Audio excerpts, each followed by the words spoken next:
Good morning guys! For today's video nga ay mag-unbox tayo ng binili kong upuan sa Orange app.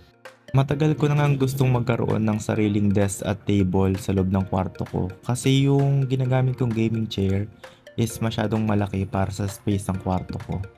Saktong-sakto nga at nakita ko to sa Orange app. Simplihan din kasi ako sa design ng upuan tapos sakto may beige na color kaya saktong-sakto din sa kwarto ko. 529 pesos lang yung bili ko dito plus shipping fee. Meron na nga itong pangsalo ng puwet, dalawang binti at sandalan niya. Sa pag-assemble naman, napakadali lang nito, di mo na kailangan ng manual or ng instruction. Pinagpatong ko lang yung dalawang binti at pinagtapat ko yung dalawang awang para makatayo ito. Hindi ko nga pala na-check kung kompleto tong mga tornilyo na to, pero luckily kompleto naman siya. Dito naman, sinukat ko kung paano yung pwesto niya. Dito naman, kinabit ko yung rubber para hindi ma-scratch yung semento.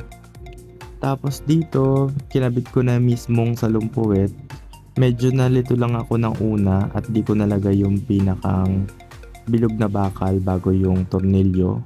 Sobrang dali lang i-assemble nitong upuan na to. Halos may mga butas na para sa mga tornilyo, pati dun sa mismong upuan, para hindi na malito yung gagawa. Sa punto nga na to, sobrang nai-excite na ako kung anong kalalabasan ng upuan. Lalo na ako din naman yung gagamit nito. Di rin ako mahilig mag-assemble ng mga gantong bagay. Madalas pinapagawa ko na lang sa mga kapatid ko. Kasi wala talaga akong tiyaga. Pero dahil wala nga sila parehas, wala akong choice kundi ako ang gagawa. Kasi busy yung dalawa sa pag-exam. Hindi ko naman sila pwedeng abalahin habang nagre-review.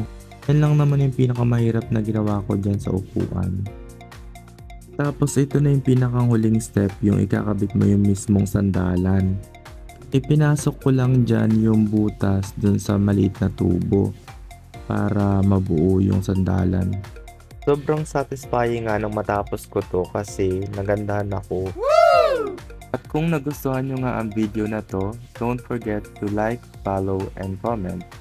Maraming salamat sa panonood. Hanggang sa muli. Bye-bye!